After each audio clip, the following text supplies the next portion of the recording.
tudo bem? Imagine você com aquele seu filho lindo, bebê lindo, por quem você esperou 9 meses. Daí você começa a curtir o seu bebê, ver o seu bebê crescendo, mas aí você começa a perceber que aquela sua criança não está desenvolvendo da forma como você achava que ele deveria desenvolver. E à medida que o seu filho cresce, você percebe mais ainda que ele é uma criança diferente, um pouco diferente das outras em algumas questões, muito diferente talvez das outras crianças em outras questões, e você começa a ficar preocupado. E aí você faz o quê? A quem você procura? Com quem você conversa? Onde você busca orientação? Essas são perguntas importantes, não são? Pois é, eu também acho. E eu me preocupo com essas questões. É por isso que eu quero conversar com você hoje sobre esse assunto tão importante. Então hoje eu estou conversando com uma pessoa que é especialista nessa área, que é a professora Sildete Costa. A Sildete, ela trabalha com crianças especiais já há bastante tempo, numa organização especializada no tratamento de crianças e famílias especiais lá no Paraíba. E hoje ela está me concedendo a alegria, a honra de me dar uma entrevista falando justamente sobre esse assunto. Então eu vou fazer para ela algumas perguntas com o intuito de tentar esclarecer algumas das suas dúvidas, das nossas dúvidas. Vamos ouvir a professora Sildete então? Professora Sildete, olá, tudo bom? Tudo bem? Tudo bem, é um prazer estar aqui, conversando com você sobre esse assunto que é tão polêmico e que tantas pessoas necessitam, né? Exatamente, o prazer é meu também, com certeza. Eu gostaria de iniciar a nossa conversa explicando para as pessoas que estão nos ouvindo onde você trabalha. Eu já falei que é uma organização na Paraíba, a organização chama-se Papel Machê, não é isso? Isso mesmo, organização e vocês, Papel Machê. Sim, e vocês atendem realmente crianças especiais e famílias especiais, não é isso? Nós atendemos as crianças com transtornos globais de desenvolvimento, crianças com deficiência, mas a gente, nesse processo a gente só avalia, faz a avaliação. Sim. Na verdade, as crianças que têm transtornos de aprendizagem são aquelas que a gente faz todo o procedimento terapêutico. Mas as crianças que têm transtornos globais de desenvolvimento e deficiência, elas são avaliadas e atendidas na parte clínica, né? Sim. Então, Sildete, me parece que você tem, sim, uma certa experiência, não é? Com essas crianças e com essas famílias. Então, eu gostaria que você explicasse para nós. Por exemplo, eu sei que existem muitas famílias que têm sérias dificuldades com os filhos pequenos ou mesmo com filhos adolescentes, não é? Quando percebem que o desenvolvimento desses filhos não está sendo de acordo com o esperado. Mas muitas pessoas não entendem por quê e nem sabem como fazer para descobrir. Você poderia nos dar algumas dicas sobre as características de crianças que têm um transtorno de desenvolvimento para que os pais possam identificá-las? Claro que sim. Na verdade, o transtorno de global do desenvolvimento, a criança é bem difícil dos pais detectar, né, na verdade. Então, qual é o primeiro passo? É depois, quando os pais vão, com o passar do tempo, que elas não nascem com nenhuma característica assim física da deficiência, do transtorno, né? Então, elas não nascem com isso, elas nascem como uma criança, como outra qualquer. Aí, com o passar do tempo, a criança ela começa a partir da oralidade, da linguagem, do desenvolvimento da linguagem, ela é um pouco atrasada. Também, não porque ela tenha problemas no aparelho fonador, não é por isso, mas é por conta do transtorno global do desenvolvimento dela. Então, ela também tem problemas com a parte da sociabilização. Ela não consegue socializar com outras crianças, nem consegue manter um diálogo com as pessoas, na verdade. Então, os pais começam a perceber que algo está errado. Aí Sim. é quando os pais notam uma certa diferença e começam a ficar meio que atarentados, porque é que meu filho é diferente, por que que é? Porque a característica do transtorno global do desenvolvimento é praticamente essa, é a dificuldade da socialização, o atraso na linguagem, movimentos repetitivos, mas são crianças inteligentes. Elas têm a inteligência muitas vezes preservada em alguma área das habilidades que uma pessoa comum possa ter.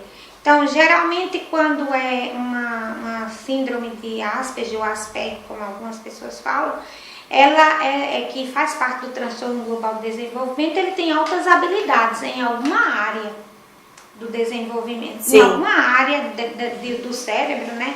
Ou na parte da oralidade, ou de desenho, ou em música.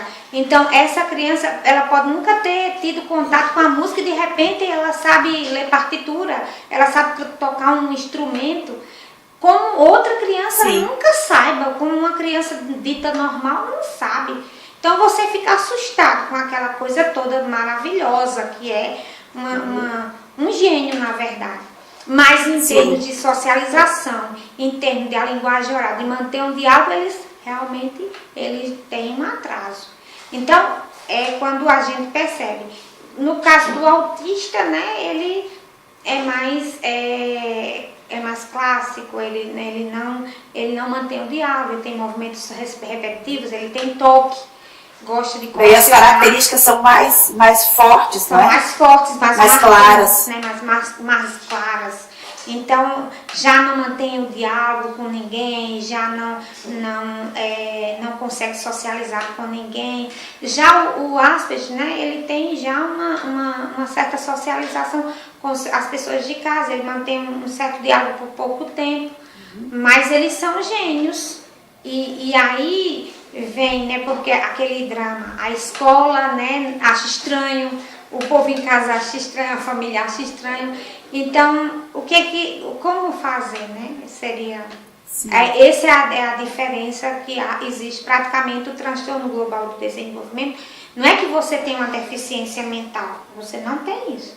Você apenas tem uma certa dificuldade na relação social e no atraso de linguagem, porque você não vê importância na linguagem. A pessoa que tem um transtorno global de desenvolvimento, ela não vê a importância de usar a linguagem, porque simplesmente ele vive no mundo dele, né, sem precisar estar usando. Não há necessidade para ele. Então, por isso, existe o problema da socialização e da linguagem. É basicamente, essas características que de início dá para a gente perceber, que os pais podem perceber, né? Certo, eu entendi.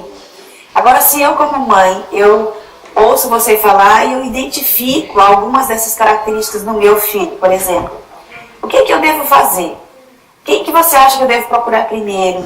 Onde é que eu vou para buscar ajuda? Você poderia dar umas dicas nesse sentido? Sim, claro. De início a gente tem que olhar onde nós estamos localizados, né? Se na nossa cidade existe centros de atendimento especializado. No início nós temos que ver isso. Se na nossa cidade tem CAPS, se na nossa cidade tem neurologista, o neurologista, o psiquiatra são médicos importantíssimos que eles podem fazer uma avaliação, né, e fazer um diagnóstico. Sim. De início, quando a criança é muito pequena, assim 2, 3 anos, não dá pra gente perceber se ela vai ser um autista ou se ela vai ter síndrome de Rett ou se ela vai ser síndrome de Asperger, a gente não sabe. Na verdade, vai ter que evoluir o quadro. A gente vê que tem os traços, né? Os traços de uma síndrome a gente vê que ela aparece com alguns traços autistas, mas a gente não sabe de início o que é que vai se desenvolver ali. Então, geralmente o médico vai dizer que é um transtorno global do desenvolvimento, sem saber como mais ou menos vai acontecer, porque só depois que crescer, só depois que eles apresentarem, aí vai fechar o diagnóstico. Daí fica mais claro, as características ficam mais claras, mais visíveis, né? Isso, vai ficar mais visível e vai tomando, né, os lugares, né, como a gente chama. Só que a criança, é necessário que a gente vá em busca de um centro especializado, que é melhor, claro, onde a gente possa fazer uma avaliação multidisciplinar, né? Uma avaliação onde tenha neurologista, onde tenha a terapeuta ocupacional, o psicopedagogo, o neuropsicólogo, o psicólogo, onde tenha o fonoaudiólogo. Aí seria uma avaliação mais precisa, se fosse o caso de nós termos todos esses profissionais numa só instituição. Então a avaliação seria mais precisa. Quando não se tem, o neuro, ele vai ter condições de ver, ele só não vai ter condições de como vai fazer uma terapêutica, né? Se precisar de alguma medicação, ele vai dizer, mas ele vai dizer sempre que a criança vai precisar de fono, de psicopedagogo, de psicólogo, ele vai sempre encaminhar isso. Porque ele vai então vai depender das necessidades da criança, né? Isso mesmo. O tipo de profissional que ela vai necessitar. Não, na verdade, ele vai necessitar dessas pessoas. Ele vai sempre necessitar de um psicólogo. Dessa equipe, né? Isso. Vai necessitar de um terapeuta ocupacional, de um psicólogo, de um psicopedagogo, de um fonoaudiólogo. Ele vai necessitar de cara dessas pessoas. Se não tiver, geralmente o CAPS tem, geralmente um CAPS bem organizado, ele vai ter isso, vai dar um suporte, porque o CAPS, ele tem programas, né, que abarca essa questão do transtorno de desenvolvimento. Mas também tem associações, né, associações para os autistas, né, que vai também ajudar. Tem outros tipos de associações que vão ajudar bastante. A PAI também faz algum trabalho nesse sentido. Sim. Que pode ajudar. Na verdade, o certo, o ideal seria um centro especializado. Que poderia ajudar trabalhando assim, em termos de ser um trabalho assim gratuito para ajudar as pessoas, né, até pelo SUS e tal. Mas quando se tem os pais que têm condições, pode procurar esses profissionais em partes diferentes, um psicólogo, um psicopedagogo, um terapeuta ocupacional, que eles atendem também, assim, pago. Eu não vou dizer que é um serviço barato, porque não é, um serviço bastante caro. Até porque são muitos profissionais, né? São muitos profissionais. Eu entendi. Tá, você nos falou um pouco sobre os transtornos de desenvolvimento. Isso. Mas existem ainda crianças que têm dificuldades maiores, né? São aquelas crianças que têm alguma deficiência. Você poderia nos dar algumas dicas assim, de como identificar quais são as características de uma criança com deficiência? Bem, pelo governo federal, que se a gente teve uma política educacional da inclusão, então se separou a deficiência física, a deficiência auditiva, a deficiência visual e a deficiência mental, certo? Então ele enquadrou essas 4 deficiências.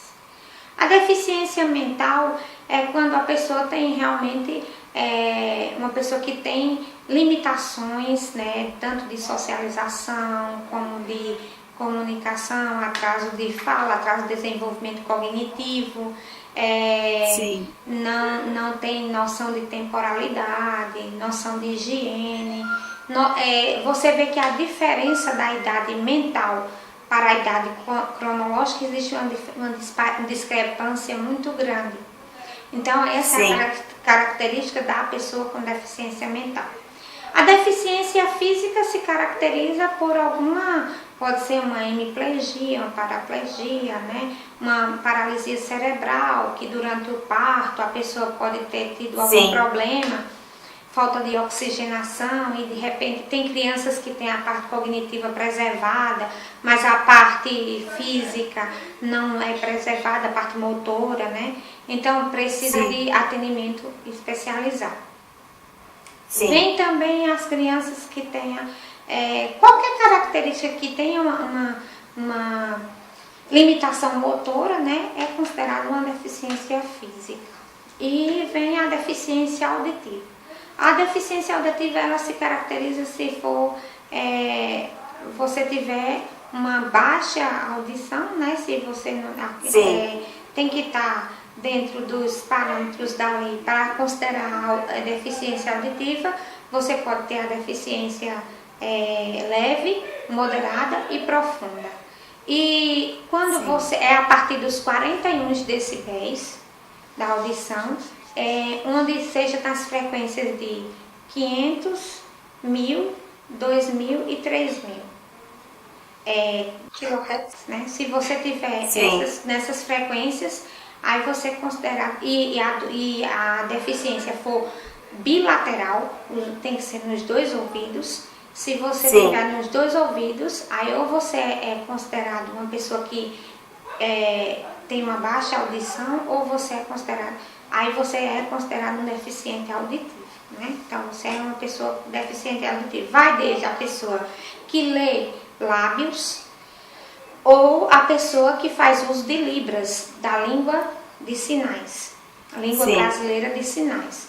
Então, se ela faz uso dessa língua, ela é considerada surda. A gente não chama surda muda, isso não existe. A gente chama pessoa surda, deficiência auditiva. Isso. Então, ela não tem problema no aparelho fonador, ela tem problema na audição, ela não escuta. Então, é chamada de surda.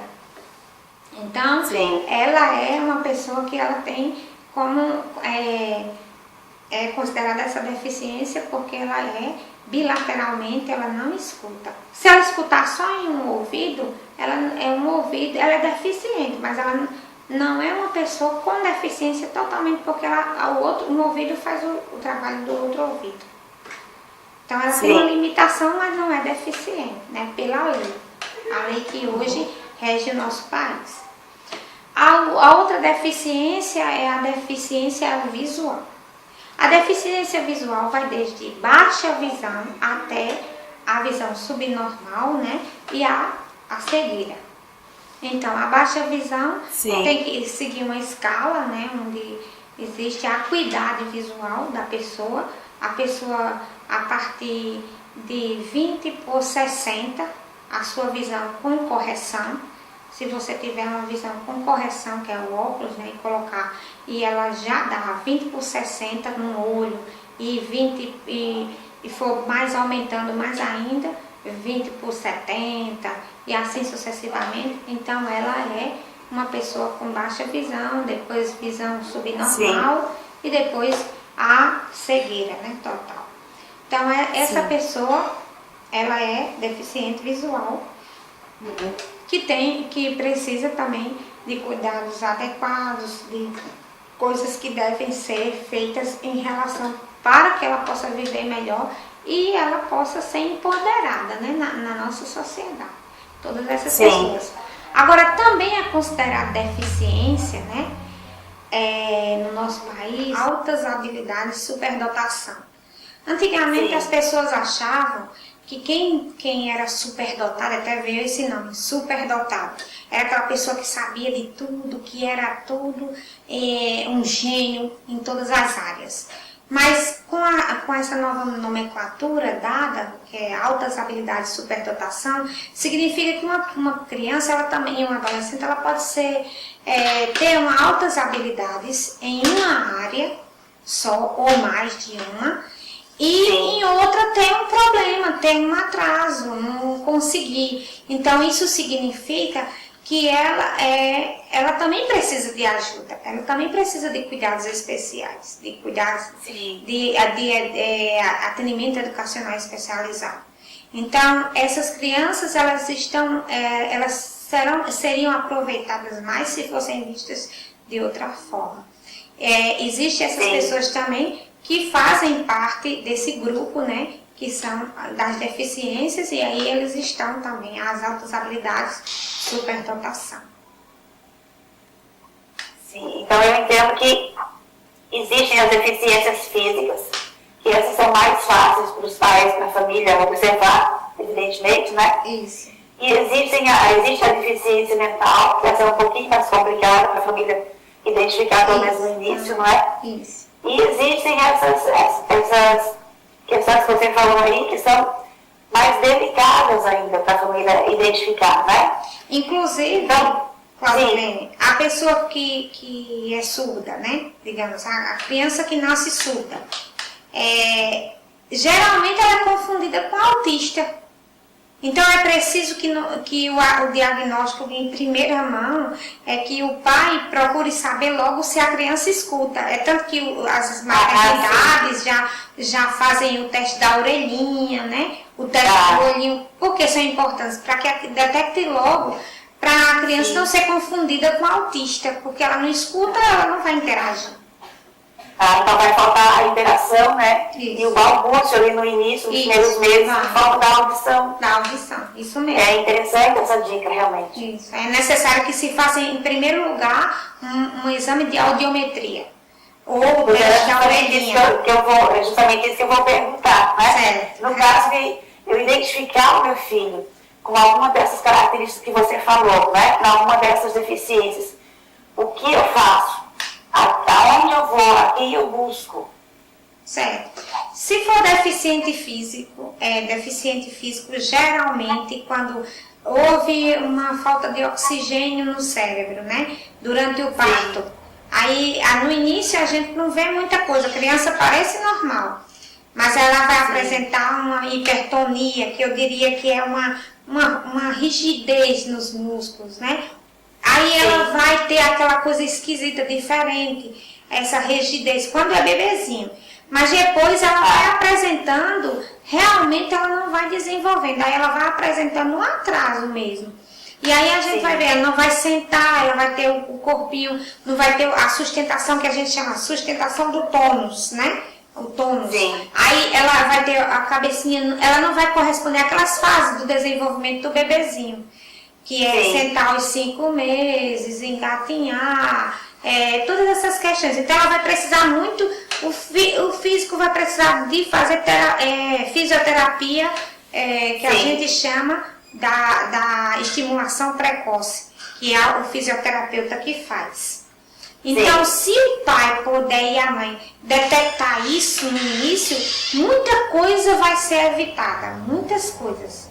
Uma hemiplegia, dependendo do grau que houve, né, tudo, vai ser claro que vai ser melhorado, porque a fisioterapia, por conta da plasticidade cerebral, né, que a gente chama, que o cérebro ele se recompõe, em outras palavras, para o pai e a mãe entender, a família entender o que eu estou querendo dizer.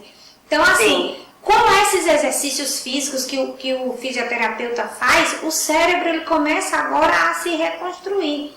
Então, áreas do cérebro vão começar a serem trabalhadas e aí você começa, se foi a área da linguagem, aí vai ser trabalhado, se foi a área da motora, dependendo da gravidade, né, dependendo do que foi afetado, você tem grandes êxitos com a fisioterapia. Então, a criança que tem um problema de falta de oxigênio no cérebro, é necessário uma fisioterapia, uma hidroterapia, procurar essas questões. Quando estiver grande já, pode trabalhar o equilíbrio, né? Trabalhar com a ecoterapia. O que a ecoterapia faz? Porque o cavalo, ele tem o trote do andar do ser humano. Então, ele vai para frente, vai para trás, vai de lado, vai dos lados. Então, quando se coloca uma pessoa que tem problemas físicos em cima de um cavalo, ele vai ter que se controlar o tônus. Então, isso vai fazer com que ele faça os movimentos e tentem fazer aquele movimento, trabalhe em cima desses movimentos. Essas questões aí podem ser bastante aproveitadas. Claro que vai precisar de médico, de neurologista, terapeuta ocupacional para poder adaptar, fazer os trabalhos. A FCD, né, que o pessoal procura muito, se não tiver problema cognitivo, né, se não afetou na parte cognitiva, se for só físico. Na ecoterapia, né, no equilíbrio que é trabalhado da criança com deficiência, do adolescente. Então é necessário esse trabalho com equilíbrio e também com as outras, claro que o neuro, claro que a terapeuta ocupacional, a parte também da psicopedagogia, da psicologia, todos são importantes. Agora nós vamos para a criança com deficiência visual. Com deficiência visual, é necessário que o pai... A primeira coisa, claro que quando a gente tem um filho, é fazer o exame do olhinho. Hoje, graças a Deus, que as maternidades, né, quando a criança sai, quando ele faz o exame do olhinho, é preciso detectar algumas questões visuais. Mas depois é necessário que, em primeira mão, se leve o filho ao oftalmologista. Em primeira mão. Sim. Para que seja lá, o seu filho é normal, mas tem que se levar ao oftalmologista para que veja se existe algum problema de visão. Principalmente se tiver pessoas na família que tem algum caso com problemas de baixa visão ou de cegueira, ou se pessoas que têm alta miopia na família, é necessário que os filhos devam ir ao oftalmologista fazer seus exames de rotina. Aí você diz, não, o filho não teve nada, mas de repente pode ter. Pode ter. Sim. Então, também temos que ter alguns cuidados, né? Para que você também não se torne um deficiente visual. Quais são os cuidados? Os cuidados de não ter acidentes. Acidentes com objetos que possam vir a causar um acidente, que possa perfurar, né? Ou outros tipos de doenças que de repente você possa desenvolver. É importante ter cuidado com os animais para que você também não se transmita algumas doenças para a visão. Essas doenças, elas podem vir a ter grandes problemas, né? A pessoa pode ter grandes problemas visuais de contato com pombos, né? Cachorros e até gatos. Então, é necessário que se tenha todo um cuidado para que não haja o problema visual. Não se venha a ter uma doença degenerativa. Né? Temos que ter cuidado com a questão hereditária, claro que a pessoa pode vir a ter também problemas de doenças degenerativas onde possa ser causada deficiência visual.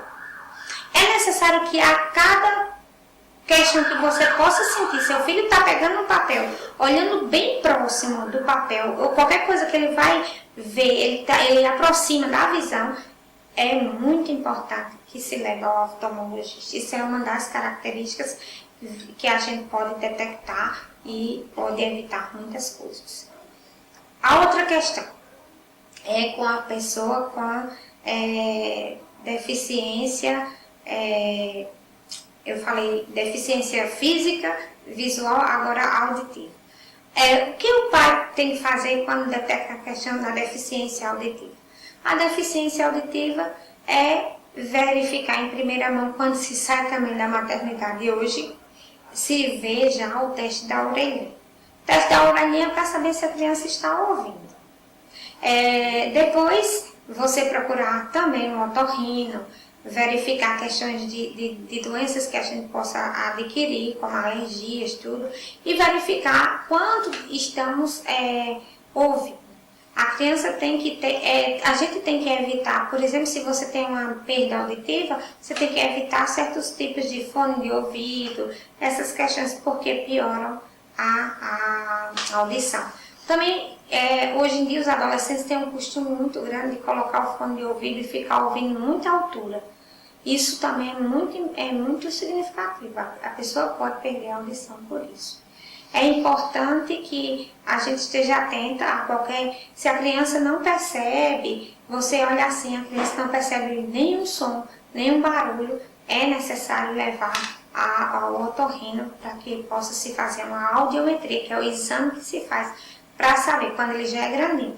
Quando ele é pequenininho, se faz uma imitanciometria também, se faz o teste da orelhinha, que é um aparelho que coloca na orelha e vê o tanto que você está ouvindo. Aí não precisa que a criança fale nem nada. Quando no caso da audiometria é um exame que você entra numa cabine e ali se faz, você responde a estímulos que vai se colocando um som alto, baixo, e vai verificando, seguindo uma escala E aí você vai verificando o tanto que você escuta. Sim. No caso da deficiência mental, esse é mais complicado um pouco, porque se for o seu primeiro filho, você não detecta muito bem. Você acha que tudo é normal. Mas a gente vai ver atraso de linguagem, vai ver o atraso na socialização, você vai ver a disparidade e essas questões que você tem que verificar. Claro que durante a gravidez a gente tem que fazer o pré-natal, direitinho, verificar como foi, verificar a questão de consanguinidade, que é a questão de primos, né, parentescos, tudo isso, e de doenças sexualmente transmissíveis que podem vir a causar a deficiência mental também. Essas questões são importantes para que a gente possa fazer com que as doenças, essas deficiências sejam evitadas, né, e você possa também em algum momento, se aconteceu, você aceitar e procurar a ajuda. No caso das altas habilidades de superdotação, claro que você vai ver uma criança com diferenças. Quando geralmente ele é um gêniozinho, geralmente quando se tem altas habilidades também tem uma síndrome.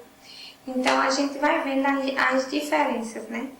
Geralmente Sim. você só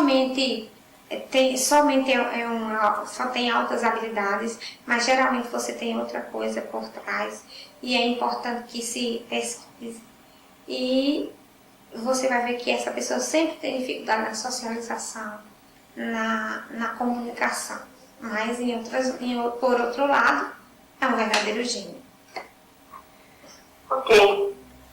Eu acredito que ficou claro para mim, que ficou claro, espero que as pessoas também consigam entender as suas informações e entender as suas dicas, né? Espero que tenha sido muito útil para mim, pelo menos foi.